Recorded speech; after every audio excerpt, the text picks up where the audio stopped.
जैसे हमें पहला क्वेश्चन दे रखा है दोस्तों, पहला क्वेश्चन आप देखो दे रखा है रात्रि दिन मित्र, यहाँ आगे क्वेश्चन मार्क दे रखा है। सिंपली ये हमें किस तरीके से करना है, हमें वो बताना है। जब भी आपको इस तरह क्वेश्चन दिया जाए तो हमें इसमें देखना ये होता है जैसे कि रात्रि का संबंध दिन के साथ किस तरीके से, उस तरीके से हमें बताना है मित्र का किस तरीके, कौन सा इसमें से चारों में से संबंध बनेगा।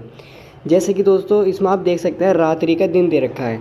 रात्रि क्या होता है, रात दिन, इसका मतलब हो गया बिल्कुल उल्टा, अपोजिट दे रखा है। रात्रि का दिन दे रखा है, अपोजिट दे रखा है, मतलब कि दोस्तों यहाँ पे हमारा उल्टा क्रम दे रखा है, उल्टा क्रम है, जिसको आप विपरीत भी बोल सकते हैं। विपरीत क्रम है हमारा, विपरीत क्रम है।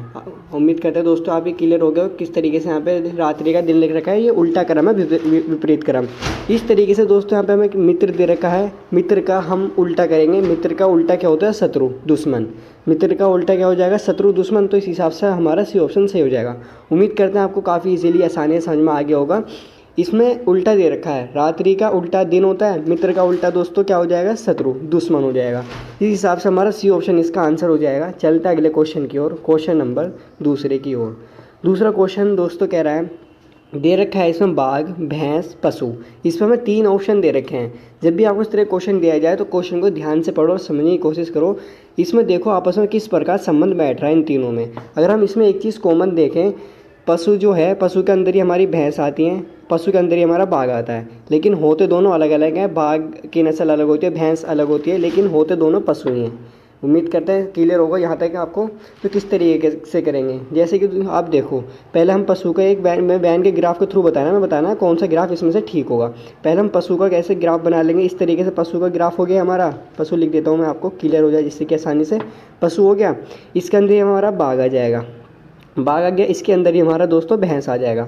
होते दोनों पशु हैं लेकिन होते अलग अलग हैं, इस तरीके का हमारा कोई ग्राफ बन जाएगा। ऑप्शन में देखोगे तो हमें डी ऑप्शन में ये वाला ग्राफ दे रखा है, तो ये वाला ग्राफ हमारा सही हो जाएगा। उम्मीद करते हैं आपको आसानी से समझ में आ गया होगा। हमें इसमें सिर्फ संबंध चेक करना होता है, आपस में किस प्रकार रिलेट कर रहे हैं, फिर हमें बताना होता है इसमें से चारों में से कौन सा ऑप्शन सही होगा।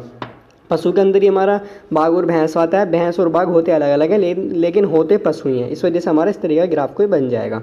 डी ऑप्शन सही हो गया। चलते अपने अगले क्वेश्चन की ओर, क्वेश्चन नंबर 3 की ओर। क्वेश्चन नंबर 3 हमको दिया गया है लुप्त संख्या ज्ञात करें। इसमें हमें यहाँ पे लुप्त संख्या ज्ञात कर रखा है, तो हमें करना क्या है, सिंपली इन तीनों से हमें देखना है 40 किस तरीके से आया। अब यहाँ पे इन तीनों संख्या से 50 किस तरीके से आया, उस तरीके से इन तीनों संख्या से हम पता लगाएंगे क्वेश्चन मार्क की जगह क्या आएगा। उम्मीद करते हैं आपको आसानी से क्लियर हो गया हो क्वेश्चन आपसे क्या कह रहा है। जब भी आपको इस तरह क्वेश्चन दिया जाए तो इसमें आपको इन तीनों संख्या से कुछ करके ये वाली संख्या लानी है, इन तीनों संख्या से करके कुछ 50 लाना है, फिर आगे की संख्या हम ज्ञात करेंगे। देखते हैं किस तरीके से करते हैं। अगर हम क्या काम करें 40 हो जाए, अगर हम इन सबको ऐड कर दें जब भी 40 ही नहीं होने का। अगर हम इन दोनों के आपस में मल्टीप्लाई कर दें, जैसे क्या हम मल्टीप्लाई कर दें, देखो मैं नीचे आपको करके दिखा देता हूँ सिंपली। 4 × 8 बेट, और नीचे वाली संख्या को अगर हम प्लस कर दें, प्लस दोस्तों 8 कर दिया, तो हमें क्या मिल जाएगा, जब इसके हम मल्टीप्लाई कर देंगे 4 की 8 में 32 हो जाएगा, 32 32। आगे वाली संख्या 8 को अगर हम प्लस कर दें तो हमें यहाँ पे 40 मिल जाएगा, जो कि यहाँ पे इन्होंने हमें 40 दे रखा है। उम्मीद करता है आप समझ गए होंगे किस तरीके से करा। ऊपर वाली संख्या दोनों को गुणा कर दिया, नीचे वाले को हमने प्लस कर दिया और हमें यहाँ पे 40 मिल गया। आगे देखते हैं, इनको आपस में गुणा करेंगे ऊपर वाली दोनों संख्या को। जब हम इन दोनों संख्या को गुणा कर देंगे और नीचे वाली संख्या को हम इसमें प्लस कर देंगे तो हमें क्या मिल जाएगा, ये हम बैक कर जाएंगे, यहाँ पे दूसरी वाली संख्या को हम प्लस कर, तीसरी वाली संख्या को हम यहाँ पे प्लस कर देंगे। तो देखते हैं किस तरीके से होगा। जब इसमें प्लस कर देंगे, 6 की 8 की मल्टीप्लाई कर देंगे, गुणा कर देंगे, तो हमें यहाँ पे मिल जाएगा दोस्तों 48। 48 + 2 क्या हो जाएगा हमारा 50, जो कि इन्होंने हमें यहाँ पे दे रखा है 50। उम्मीद करते हैं आप समझ गए होंगे दोनों किस तरीके से हमने सॉल्व करे। उसी तरीके से हम तीसरा वाला भी सॉल्व कर देंगे। इन दोनों की गुणा करेंगे, इसको प्लस करेंगे। क्या काम करते हैं, पहले हम लिख लेते हैं 7 × 5 + 5। पहले हम गुणा कर देंगे तो दोस्तों हमारे पास यहाँ पर आ जाएगा 35। 7 और 5 की गुणा कर दी, 35 मिल गया, प्लस 5 कर देंगे तो हमें यहाँ पे मिल जाएगा 35 से प्लस 5 कर दोगे तो आपको मिल जाएगा यहाँ पे 40। 40 कहीं दे रखा है, 40 हमें दे रखा है ए ऑप्शन में, हमारा ए ऑप्शन इसका आंसर हो जाएगा। क्वेश्चन नंबर 3 का ऑप्शन नंबर ए दोस्तों हमारा सही हो जाएगा। क्वेश्चन मार्क की जगह हमारा 40 आ जाएगा। उम्मीद करते हैं आप काफ़ी आसानी से ये वाला क्वेश्चन समझ में आ गया होगा, समझ गए होंगे। चलते अपने अगले क्वेश्चन की ओर, क्वेश्चन नंबर 4 की ओर। दोस्तों अभी तक आप हमारे चैनल पर नए हो तो चैनल को सब्सक्राइब कर लें, क्योंकि मैं रीजनिंग की वीडियो पार्ट वाइज बना रहा हूँ। अगर आपने कोई सा पार्ट नहीं देखा, कुछ दिक्कत नहीं है, आप इस पार्ट के बाद वो वाला पार्ट भी देख सकते हैं। अब वीडियो को लाइक शेयर नहीं करा तो अभी तक, तो वीडियो को लाइक शेयर भी कर दें। क्वेश्चन कह रहा है क्वेश्चन को ध्यान से पढ़ो, समझने की कोशिश करो, क्योंकि इसमें हमें एज के हिसाब से क्वेश्चन बताना है, मतलब कि कौन सा बड़ा छोटा होगा। जैसे कह रहा है शारदा सूर्य की पोती है, ठीक है, ब्लड वाला है। और किरण सूर्य एक लौता लड़का है। जो जो जो दोस्तों किरण है सूर्य का एक लौता लड़का है, तब शारदा किरण से किस तरह संबंध है। हमें क्या संबंध बताना है, शारदा और किरण का आपस में संबंध बताना है। किस तरीके से बताएंगे, जैसे जैसे इसमें देखा वैसे वैसे हम अपना क्या काम करते हैं, ग्राफ सा बना लेते हैं एक। जैसे से क्या कह रहा है, शारदा सूर्य की इकलौती लड़की है, पोती है। क्या है, शारदा तो है सूर्य की पोती है। तो दोस्तों हम सिंपली इसमें क्या काम करेंगे, जो शारदा लिख लेते हैं हम, शारदा पोती है किसकी, सूर्य की। तो हम थोड़ा सूर्य ऊपर ले लेंगे क्योंकि पोती कह रहा है, ले लिया पोती। आगे देखो क्या कह रहा है, किरण जो है, किरण सूर्य का केवल एकलौता लड़का है। जो किरण है वो सूर्य का लड़का है, तो नीचे आ जाएगा, क्या आ जाएगा दोस्तों, किरण क्या है, किरण सूर्य का एकलौता बेटा है। और ये आपका यही इसने दे रखा था शारदा और हमें किरण का संबंध बताना था। तो इस हिसाब से ये हमारा क्या होगा, जैसे इसने कहा शारदा किरण से किस प्रकार संबंधित है, तो शारदा किरण से ये हमारा बेटा हो जाएगा। इसका हमारा बेटा, हमारा बी ऑप्शन सही हो जाएगा, क्योंकि सूर्य का पोता हो गया शारदा और जी सूर्य का बेटा हो गया किरण। तो बेटे का लड़का जो हमारा पोता लगेगा ना, मतलब कि किरण का बेटा हो जाएगा शारदा और सूर्य का पोता लगा, तो किरण का हमारा अगर शारदा है तो ये इसका बेटा है। तो हमारा बी ऑप्शन दोस्तों इसका आंसर हो जाएगा। उम्मीद करता हूँ काफ़ी आसानी से समझ के आ गया होगा। कुछ समझ में नहीं आया तो कोई दिक्कत नहीं, हमें कमेंट में बता सकते हैं, अगली बार आपको समझाने की प्रयास करेंगे अगले वीडियो में। जैसे कि ये दे रखा क्वेश्चन काफ़ी आसान है, ध्यान से पढ़ो, समझने की कोशिश करो। कौन सा विकल्प चिन्ह पर्सन चित्र के साथ निकटतम, मतलब कि आपको मैं इसमें सिंपली समझा देता हूँ। इसमें क्या कह रहा है, ये ग्राफ है, पर्सन आकृति है, उत्तर आकृति में बताना है हमें इसमें कौन सा होगा। सिंपली आपको देखना क्या है, इसमें जो जो कह रखा है, जैसे कि इसमें कह रखा है समानता रखती है, इसमें हमें बताना कौन सी आकृति इन चारों में समानता रखती है। किस तरीके से देखेंगे, पहले इसमें हमें क्या दे रखा है, एक पंचभुज दे रखा है, और सिंपली इसमें एक ये दे रखी आकृति, इसमें हमें स्टार दे रखा है। तो देखते हैं किस में दे रखा है। अगर हम देखें ए वाले में देखें तो दोस्तों ए में तो है ही नहीं, तो ये हमारा आंसर गलत हो जाएगा। बी में देखोगे तो बी में हमें दिख रहा है, तो लेकिन हम बी में अगर देखो तो हमें पंचभुज भी दे रखा है, ये दे रखा है पंचभुज। हमें सिमिलर बताना है, कौन से में है सिमिलर, समानता रखता है ये बताना है। सेम नहीं हो समानता, ये है समानता। इसमें आप देखोगे ये आकृति दे रखा है, इसमें स्टार भी दे रखा, जो कि बी ऑप्शन में भी नहीं दे रखा, क्योंकि पंचभुज की एक लाइन इसमें दे रखी है, तो ये हमारा नहीं होगा। और ये देखो पंचभुज का इन्होंने क्या बना दिया, इसमें पंचभुज के अंदर हमारा स्टार दे दिया, स्टार हमारे इस वाली आकृति के अंदर है। इस हिसाब से हमारा बी ऑप्शन इसका आंसर हो जाएगा। उम्मीद करते हैं दोस्तों आप काफ़ी आसानी से समझ में आ गया होगा, बी ऑप्शन इसका आंसर हो गया। ठीक है दोस्तों, चलते हैं अगले क्वेश्चन की ओर, क्वेश्चन नंबर 6 की ओर। क्वेश्चन नंबर 6 क्या कह रहा है, चित्र जैसे कि इसमें दे रखा है, इस चित्र में कितने त्रिभुज हैं। हमें दोस्तों इसमें सिंपली बताना है इसमें कितने त्रिभुज हैं। इसे देखे घबराना नहीं है, क्वेश्चन काफ़ी इजीली सॉल्व हो जाता है। सबसे पहले आपको एक चीज़ पता होनी चाहिए, हम एक आकृति, ये वाली आकृति लेंगे, पहले ये वाली आकृति ले लेंगे, जैसे कि ये रही आकृति, ये हो गई। इसमें किस तरीके के दे रखा है, इसमें एक लाइन यहाँ दे रखी है, एक लाइन ऐसे दे रखी है, फिर ऐसे बीच में लाइन दे रखी है, फिर ऐसे दे रखी है। इसमें हम क्या काम करते हैं, त्रिभुज गिनते हैं। जैसे कि हम त्रिभुज गिनेंगे यहाँ पे 1 2 3 4 5 6 7, 1 2 7 8, इसमें टोटल हमारे 8 त्रिभुज हो गए। हमें ये पता है जब भी ऐसी आकृति में 8 त्रिभुज हो तो उसकी गुणा हम 2 से कर देते हैं। इसका मतलब इसमें 16 त्रिभुज हो जाएंगे। 16 त्रिभुज हो गए। किस तरीके से हो गए, मैं आपको इसमें आसानी से एक चीज़ दूसरे बना के ग्राफ समझा देता हूँ। जैसे कि आप एक चीज़ देखो, ये है, इसमें हम ये मैंने थोड़ा गलत बनाए थे, मैं ऐसे समझा देता हूँ, आसान तरीके से समझा देता हूँ। जैसे कि देखो 1 2 3 4, सिंपल 4 त्रिभुज हो गए। इसमें भी हम 4 की गुणा 2 से कर देते हैं, इसमें हमारे 8 त्रिभुज हो जाएंगे। क्यों हो जाएंगे, अभी मैं आपको समझा देता हूँ।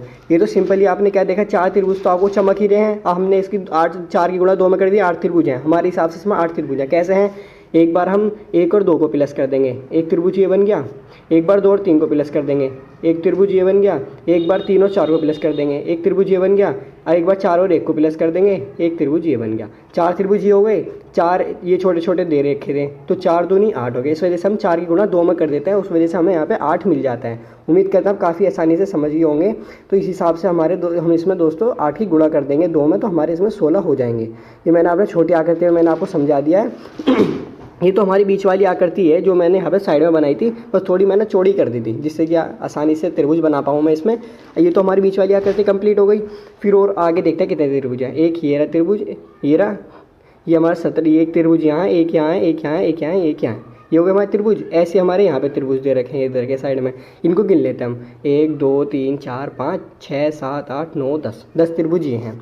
16 त्रिभुज यहाँ पे हमें दे रखे हैं, 16 प्लस कर देंगे 10 तो हमारे हो जाएंगे दोस्तों 26। 26 कहीं दे रखा है, 26 ए ऑप्शन में दे रखा है 26, तो हमारा 26 इसका आंसर हो जाएगा। इसमें हमारे 26 त्रिभुज हो जाएंगे। उम्मीद करते हैं काफ़ी आसानी से आप समझ गए होंगे। क्वेश्चन काफ़ी इजी था, देखने में हार्ड लगता है लेकिन जब करते हैं तो आसानी से सॉल्व हो जाता है। चलता है अगले क्वेश्चन की ओर, क्वेश्चन नंबर 7 की ओर।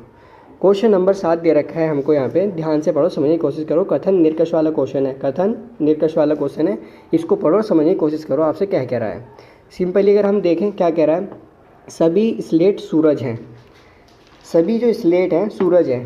पहले स्लेट बना लेते हैं हम, क्या कर दिया आदत से आएगा इसमें। स्लेट क्या है दोस्तों, सभी जो स्लेट हैं वो हमारी सूरज हैं, तो इसका हमारा बड़ा हो जाएगा सूरज, ये हो गया। अगला पढ़ो, कुछ तारे सूरज हैं, कुछ तारे हैं सूरज बस, तो हम तारे का ग्राफ भी बना लेंगे। वैन की ग्राफ के थ्रू सोल्व करते हैं ना, ग्राफ बना के तो आसानी से सोल्व हो जाता है। कुछ, सिर्फ कुछ सूरज ही, जो इन्होंने कहा है ना कुछ तारे सूरज हैं, इस तरीके से हम कर लेंगे। अब आपको करना क्या, आप अपना पढ़ो निरकश, इसमें आपको क्या कह रखा है उस हिसाब से इसको हम सोल्व करेंगे। सभी प्लेट तारे हैं, नहीं सभी प्लेट तारे नहीं हैं, सिर्फ थोड़ा सा अटैच है, लेकिन ये हमारा अलग है, ये अलग है, लेकिन थोड़े से इन्हें सारे बोले हैं तो हमारा गलत हो जाएगा। ये गलत हो गया। सभी तारे स्लेट हैं, ये भी हमारा गलत हो जाएगा क्योंकि सारे स्लेट हमारे तारे नहीं हैं, ना तारे हमारे सारे स्लेट है, इस हिसाब से हमारा सेकंड भी गलत हो गया। अब देखो कहाँ पे इसने गलत दे रखा है, गलत आप देखोगे तो ए ऑप्शन में दे रखा है, ना तो एक और ना ही दो अनुसरण करता है, मतलब कि दोनों गलत है, दोनों मैच नहीं करता है, इस हिसाब से हमारा ए ऑप्शन सही हो जाएगा। चलते हैं दोस्तों अगले क्वेश्चन की ओर, क्वेश्चन नंबर 8 की ओर। अब दोस्तों कोई सा क्वेश्चन समझ ना आए तो आप हमें कमेंट में बता सकते हैं, हम कोशिश करेंगे आपको कमेंट में समझाएं, वरना अगली वीडियो में आपको हम क्वेश्चन को दोबारा सॉल्व करके दिखाएंगे। जैसे कि क्वेश्चन कह रहा है, यदि ए बी बराबर 21, पी क्यू 17 16 तो एस यू वी किस प्रकार लिखा जाएगा। जैसे कि ए बी को किस तरीके से 21 लिखा गया है, पी क्यू को जिस तरीके से 17 16 लिखा गया है उस तरीके से हम बताना एस यू वी को किस तरीके से लिखा जाएगा। सिंपली नीचे करके देख लेते हैं। ए क्या दे रखा है दोस्तों, बी, इसको लिख रखा है 21। अगर आप देखो बी हमारा दूसरे पे आता है, ए हमारा पहले पे आता है, इस तरीके से जौन सा जिस तरीके पे आता है वही लिख रखा है। जैसे कि बी दूसरे पे आता है तो यहाँ पे 2 दे रखा है, ए पहले पे आता है तो हमें ए दे रखा है। अब आगे देखते हैं, पी अर देन यू क्या दे रखा है दोस्तों 17 16। क्यों 17 पे आता है, पी हमारा 16 पे आता है, जौन सी संख्या जिस पे आती है वहीं उसने दे रखा है ABCD के क्रमानुसार, क्योंकि जेड ये अल्फ़ाबेट हमारे 26 होते हैं ना, जैसे पी हमारा जैसे क्यू 17 पे आता है, पी 16 पे आता है, तो हमने उसी तरीके जिस तरीके से आता है उस तरीके से इसने हमें दे रखा है, उस तरीके से हम दोस्तों क्या काम करेंगे SUV को भी लिख लेंगे। मैं यहाँ से थोड़ा रफ कर देता हूँ, क्या लिखना है मुझे यहाँ पे SUV। अब सिंपली यू कितने पे आता है, पहले यू करेंगे ना, यू कितने पे आता है हमारा 22 पे आता है, फिर वी का करेंगे, वी कितना पे आता है हमारा दोस्तों 22 पे आता है, फिर सॉरी 21 पे आता है ये हमारा, यू वी हमारा 22 पे आता है, यू हमारा 21 पे आता है, एस कितने पे आता है, एस आता है हमारा 19 पे। क्या मिल गया यहाँ पे 22 21 19, 22 21 19 हमें कहाँ दे रखा है, बी ऑप्शन में दे रखा है 22 21 19, इस हिसाब से हमारा बी ऑप्शन इसका आंसर हो जाएगा।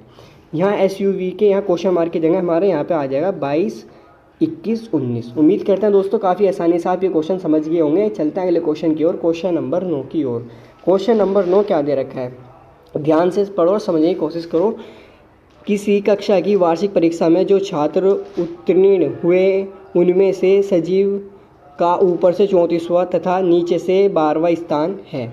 मतलब कि जो परीक्षा में भाग ले रखे हैं, राजीव का जो है ऊपर से 34वां नंबर है, नीचे से 12वां नंबर है। यदि 18 छात्र फेल हो गए तथा 14 छात्र का रिजल्ट रोक दिया जाए तो उस कक्षा में कुल कितने छात्र हैं, हमें ये बताना है छात्र कितने हैं। तो इसके फॉर्मूले के हिसाब से सॉल्व करते हैं। जैसे कि मैं पहले इसको रफ कर देता हूँ, फिर मैं आपको समझाता हूँ। जैसे कि कुल बराबर, इसने क्या किया, ऊपर से 34वां नंबर है, नीचे से 12वां नंबर है, तो पहले हम ये वाली संख्या ले लेंगे। ऊपर पहले ले लेते हैं, ऊपर नीचे में प्लस, यहाँ पे प्लस करेंगे। ऊपर के बाद करने के बाद यहाँ पे दोस्तों प्लस करने के बाद एन, में सिर्फ नीचे का एन लिख देता हूँ। यहाँ पे थोड़ी जगह कम पड़ गई, कहाँ को करूँ, मैं यही कर देता हूँ। जैसे कि यहाँ पर मैंने मान लो क्या ले लिया, कुल का क्या ले लिया मैंने, ये तो मैं पूरा ही लिख देता हूँ कुल, ऊपर का मैंने ऊ लिख देता हूँ। अब प्लस दोस्तों नीचे का मैंने एन लिख दिया और माइनस कर देता हूँ 1। ये काम करते हैं हम, इस तरीके से करते हैं। तो कुल बराबर दोस्तों क्या होगा, ऊपर से हमें क्या दे रखा है, 34वां नंबर दे रखा है, 34वां नंबर दे रखा है, प्लस कर देंगे नीचेवां नंबर से, नीचेवां नंबर 12 दे रखा है, अब -1 कर देंगे। जो फॉर्मूले के हिसाब से होता है हम उस हिसाब से कर रहे हैं, मैथ में हम इस तरीके से करते हैं। तो देखते हैं 34 में से आप 12 घटाओगे तो आपको प्लस कर दोगे 12 को तो आपको 46 मिल जाएगा, -1 कर देंगे तो हमें दोस्तों यहाँ पे 45 मिल जाएगा। जैसे कि हमें यहाँ पे 45 मिल गया, 45 मिलने के बाद जो इन दोनों दे रखा है, यदि 18 छात्र फेल हो गए, 14 छात्र का रिजल्ट रोक दिया गया, अब हम इनको भी ऐड कर देते हैं। 45 हमें मिल गया, मैं यहाँ पर रफ कर देता हूँ थोड़ा।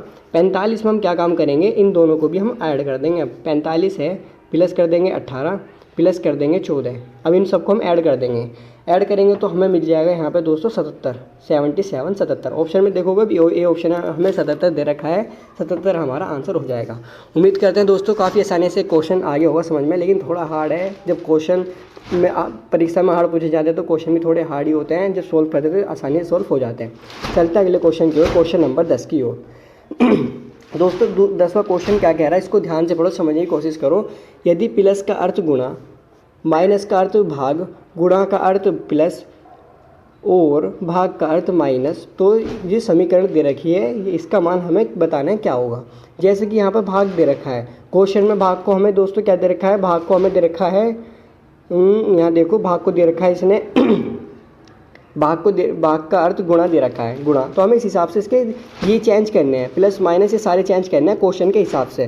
क्वेश्चन के हिसाब से चेंज करने के बाद हम इसे सोल्व करेंगे, हमें बताना है कौन सा आंसर इसका आएगा। देखते हैं सिंपली क्या दे रखा है, हमें 225 दे रखा है। 225 भाग की जगह हम क्या लिख लेंगे, भाग की जगह माइनस लिख लेंगे, क्योंकि माइनस दे रखा है भाग का इन्होंने। फिर 5 लिख लेंगे, और फिर इसके बाद जो प्लस है, प्लस को इसने हमें दे रखा है दोस्तों गुणा, तो गुणा लिख लेंगे। दैन इसके बाद क्या बचा हमारे पास 96, इसको लिख लेंगे। इसके बाद माइनस को इसने क्या दे रखा है, भाग, तो भाग ले लेंगे। फिर 3 लिख लेंगे, गुणा को इसने क्या दे रखा है, गुणा को आप देख रहे हो, गुणा को इसने क्या दे रखा है प्लस, तो प्लस ले लेंगे। फिर बचा 31, तो हमने यहाँ पे 31 ले लिया। पहले इसमें क्या काम करता है, भाग करते हैं, फिर गुणा करते हैं, माइनस, फिर प्लस। इस तरीके से हम इसको सोल्व करते हैं। सिंपल इसको सोल्व करते हैं। 200 में यहाँ पे थोड़ा पेन भी थोड़ा चेंज करो जिसका समझने में आपको आसानी हो। जैसे कि 225, ये सिंपली हमने ये लिख लिया, 225 लिख लिया हमने यहाँ पे। माइनस क्या हो जाएगा 5, गुणा यहाँ पे दोस्तों क्या हो जाएगा 5 हो गया। जब हम 96 को 3 से भाग दे देंगे तो हमें यहाँ पे क्या मिल जाएगा, यहाँ पे हमें मिल जाएगा 32 मिल गया। प्लस कर देंगे यहाँ पे दोस्तों हम 31, ये हमको समीकरण मिल गई। हमने 3 से 96 को भाग कर दिया, यहाँ पे भाग कर दिया तो हमें यहाँ पे 32 मिल गया। आगे सोल्व करते हैं। अब जैसे कि 225 मिल गया, अब क्या करेंगे, गुणा करेंगे। माइनस जब हम 5 में 32 गुणा करेंगे तो हमें मिल जाएगा 160 मिल गया। 160 मिलने के बाद दोस्तों हम क्या काम करेंगे, प्लस कर देंगे 31। 31 को भी तो प्लस करना है अभी हमने इसको प्लस कर देंगे। अब आगे देखते हैं, जब हम क्या काम करेंगे 225 में 31 को प्लस कर देंगे, ठीक है ना, प्लस प्लस प्लस होता है ना। जब हम 225 में प्लस करेंगे तो हमें मिल जाएगा 256 मिल गया। माइनस 160 कर देंगे, जो कि यहाँ पे हमें दे रखा है 160, माइनस 160 कर दिया हमने। जब 256 में से 160 माइनस करेंगे तो हमें यहाँ पे क्या मिल जाएगा 96 मिल जाएगा। ऑप्शन में देखो कहीं दे रखा है, बी ऑप्शन में हमें 96 दे रखा है दोस्तों, हमारा 96 इसका आंसर हो जाएगा। उम्मीद करते हैं दोस्तों समझ में आएगा, थोड़ा हार्ड था लेकिन आसान करोगे तो आसानी से समझ में आ जाएगा। चलते हैं दोस्तों अगले क्वेश्चन की ओर, क्वेश्चन नंबर 11 की ओर। और दोस्तों वीडियो को अभी तक लाइक और शेयर नहीं करा तो वीडियो को लाइक और शेयर जरूर से कर दें। अगर कोई सा पार्ट नहीं देखा हो तो इस वीडियो के बाद आप वो पार्ट भी देख सकते हैं। जैसे कि हमें दे रखा है दोस्तों, थोड़ा कलर चेंज कर लेता हूँ मैं इसका, ये कर ले रेड, ये कर देता है थोड़े ग्रीन। श्रृंखला के अनुक्रम को पूरा करें, हमें दोस्तों श्रृंखला के अनुक्रम को पूरा करना है। जैसे कि CIN IOT UQZ दे रखा है, हमें आगे बताना है क्या आएगा। किस तरीके से करेंगे, सबसे पहला मैं इसको नीचे लिख लेते हैं, क्या दे रखा है CIN IOT OUZ, देन आगे क्वेश्चन मार्क, ये हमें दे रखा है। अब इसमें हम किस तरीके से सोल्व करेंगे, अगर आप देखो सी से पहले वाले अक्षर अल्फ़ाबेट से आई पे जाते हो, आई पे, तो यहाँ पे दोस्तों हमारा +6 हो रहा है, +6 हो रहा है। अगर हम आई से ओ पे जाए तो +6 हो रहा है, तो आगे भी क्या होगा, आगे भी +6 हो जाएगा। जब ओ में +6 करोगे तो आपको यू मिल जाएगा। आई से अगर आप दोस्तों ओ पे जाओगे तो +6 हो रहा है, ओ से अगर आप यू पे जाओगे तो यहाँ भी +6 हो रहा है, जब यू से जब हम आगे जाएंगे तो यहाँ पे हमें ए मिल जाएगा। एन से अगर हम टी पे जाएंगे तो यहाँ भी +6 हो रहा है, 6 हो रहा है। टी से जेड पे जाओगे +6 हो रहा है, फिर आगे भी आगे जाएंगे तो हम भी +6 कर देंगे। जब हम यहाँ +6 कर देंगे, जेड में +6 करोगे तो 26 तक होते हैं अल्फ़ाबेट। फिर 1 2 3 से हम स्टार्ट कर देते हैं। हम 1 2 3 से जाएंगे तो हमें मिल जाएगा दोस्तों यहाँ पे एफ़, क्या मिल जाएगा UAF। UF कहाँ दे रखा है, बी ऑप्शन में हमें दे रखा है UAF। इस हिसाब से दोस्तों हमारा बी ऑप्शन इसका आंसर हो जाएगा। उम्मीद करते हैं काफ़ी आसानी से समझ में आ गया होगा। चलता है अगले क्वेश्चन की ओर, क्वेश्चन नंबर 12 की ओर। थोड़ा हार्ड तो होता है, जब भी तो ये रीजनिंग है, अगर हल्का होता तो रीजनिंग का होता। देखते हैं, दिए गए समूह में भिन्न की पहचान करें। दोस्तों हमें यहाँ पे भिन्न की पहचान करनी है। देखते हैं जैसे कि आँख, आँख, कान, नाक, हाथ दे रखा है, हमें बताना इसमें से अलग कौन सा है। अगर आप इसमें एक चीज़ कॉमन है, अगर एक चीज़ देखो जैसे कि आँख, नाक, कान, ये हमारा क्या है, ज्ञान इंद्रियाँ हैं। क्या है, ज्ञान इंद्रियाँ। ये सभी मैं लिख देता हूँ, ये सभी क्या है दोस्तों, ज्ञान इंद्रियाँ हैं। और जो हमारा हाथ है, ज्ञान इंद्रिया हमारा नहीं है। इस हिसाब से ना हमारा क्या होगा, डी ऑप्शन हमारा अलग हो जाएगा। उम्मीद करते हैं दोस्तों आप समझ गए होंगे क्या कहना चाह रहा हूँ मैं। ये हमारे तीनों ज्ञान इंद्रिय हैं, लेकिन हाथ हमारा ज्ञान इंद्रिय नहीं है। इस हिसाब से हमारा डी ऑप्शन इसका आंसर हो जाएगा। अलग समूह बताना है तो अलग हमारा इसमें डी ऑप्शन हो जाएगा। उम्मीद करते हैं दोस्तों आप समझ गए होंगे। चलते हैं अगले क्वेश्चन की ओर, क्वेश्चन नंबर 13 की ओर। ये रहा 13 क्वेश्चन। क्वेश्चन क्या कह रहा है, अपित स्नेह से छोटा है, अंकुर अपित से बड़ा है, नेहा स्नेहा से लंबी है किंतु भावना से छोटी है, स्नेहा अंकुर से लंबी है। अगर ये सभी लंबाई के क्रम में खड़े हो तो मध्य में कौन सा होगा। सिंपली हमें ये बताना है। क्वेश्चन थोड़ा घुमावदार है, लेकिन जब करेंगे तो आसानी से हो भी जाएगा। सबसे पहले क्या कह रहा है, अर्पित स्नेहा से छोटा है। जो अर्पित है स्नेहा से छोटा है। हम थोड़ा गैप ले लेके लिखेंगे, यहाँ पे थोड़ी जगह है ना, तो हम यहाँ पे सोल्व करेंगे इसको, ठीक है। आइए, उम्मीद करते हैं दोस्तों आपको इतना क्लियर होगा जो क्या कहना चाह रहा हूँ मैं। क्या कह रहा है, अर्पित स्नेहा से छोटी है, छोटा है। जो अर्पित है, लिख लेता हूँ मैं दोस्तों, अर्पित है क्या है, मैं थोड़ा सा दूर लिखता हूँ जिससे कि बीच में कुछ रखना पड़ता है, मैं रख दूँ। स्नेहा से छोटा है, लिख ले मैंने सिंपली। आगे देखते हैं, अंकुर अर्पित से बड़ा है। जो अंकुर है अर्पित से बड़ा है। देखो बीच में लिखना पड़ेगा ना मुझे, यहाँ पे अर्पित, बीच में अर्पित लिखना पड़ेगा मुझे। अर्पित लिख दिया मैंने, क्योंकि ये अंकुर से बड़ा है। अर्पित जो है अंकुर से बड़ा है, अंकुर अर्पित से बड़ा है। यार उल्टा कर दिया, क्या लिखवा रहे हो, मैंने गलती से लिख दिया दोस्तों। तो मैं लिखता हूँ, क्या कह रहा है, अंकुर अर्पित से बड़ा है, अंकुर अर्पित से बड़ा है। सिंपली दोस्तों मैंने ये लिख लिया। नेहा स्नेहा से लंबी है। देखो अब ऊपर मुझे क्या लिखना पड़ेगा, नेहा, क्योंकि नेहा स्नेहा से बड़ी है, तो मैंने इस तरीके से लिख लिया। फिर आगे देखो क्या कह रहा है, किंतु भावना से छोटी है। आगे ऊपर भावना लिखेंगे, भावना, क्योंकि भावना से छोटी है। तो इसमें बताना है माध्यम में क्या होगा। क्या कह रहा है, अगर ये सभी लंबाई के क्रम में खड़े हो तो माध्यम में कौन होगा। माध्यम में देखो ऊपर 2 नीचे 2, बीच में क्या बचा, स्नेहा। तो स्नेहा इसका हमारा आंसर हो जाएगा। माध्यम में हमारे स्नेहा हो जाएगा, जो कि हमें सी ऑप्शन में स्नेहा दे रखा है। उम्मीद करते हैं दोस्तों आप समझ गए होंगे। थोड़ा हार्ड था, लेकिन करोगे तो आसानी से आप कर पाओगे। तो चलते अपने अगले क्वेश्चन की ओर, क्वेश्चन नंबर 14 की ओर। जैसे कि 14 नंबर क्वेश्चन कह रहा है, यदि माह का चौथा दिन शुक्रवार है तो निम्नलिखित में से उस माह का 12वां दिन से 15वां दिन कौन सा होगा। सिंपली हमें बताना है। जैसे कि कह रहा है, मान के चलो, मैं यहाँ पे सिंपली आपको समझाने की कोशिश करता हूँ। जैसे कि 4 तारीख है महीने की, क्या दे रखा है, शुक्रवार दे रखा है, शुक्रवार दे रखा है। शुक्रवार का शुक्र लिख लिया मैंने। एक हफ्ता 7 दिन का होता है, 7वें दिन हफ्ता दोबारा रिपीट करता है। 7वें दिन के बाद 8वें दिन फिर शुक्रवार ही आएगा। इस हिसाब से जैसे 4 तारीख को शुक्रवार है, तो यहाँ पे सिंपली हमारा 11 तारीख को भी शुक्रवार होगा, 18 को भी हमारा शुक्रवार ही होगा। देन इसके बाद दोस्तों, अब अगर एक चीज़ बताऊँ तो मैं 25 को भी इस महीने में ही शुक्रवार ही होगा। 7 दिन का एक हफ्ता होता है ना, 7 दिन बाद फिर दिन रिपीट करता है। या उम्मीद करता आप समझ गए होंगे इसने क्या कहा। 12वें दिन से 15वां दिन कौन सा होगा। 12वें दिन से 15वां दिन, मतलब कि 12 में 15 ऐड कर दो, हमारे पास आ जाएगा 27वां दिन। हमें बताना 27वें दिन कौन सा दिन होगा, 27वें दिन कौन सा दिन होगा, वे दिन। तो देखो जैसे कि 26 है, जैसे कि आप 26 मान के चलो, 25 को शुक्रवार है, शुक्रवार के बाद क्या आएगा हमारा, 26 को शनिवार, 26 को 27 में क्या आएगा हमारा, रविवार। दोस्तों हमारा रविवार इसका आंसर हो जाएगा। 27वें तारीख को हमारा रविवार आ जाएगा। कौन से ऑप्शन में दे रखा है, सी ऑप्शन में हमें दे रखा है दोस्तों रविवार। तो हमारा सी ऑप्शन इसका आंसर हो जाएगा। उम्मीद करते हैं काफ़ी आसानी से ये वाला क्वेश्चन भी आप समझ गए होंगे। आज की वीडियो में इतनी। अगर दोस्तों वीडियो अच्छी लगे तो वीडियो को लाइक और शेयर करना मत भूलना और चैनल को सब्सक्राइब कर लेना, जिससे कि मैं अगली वीडियो डाल तो आपको काफ़ी आसानी से मिल जाए नोटिफिकेशन। तो दोस्तों मिलता है अगले न्यू वीडियो के न्यू पार्ट में, तब तक के लिए दोस्तों बाय।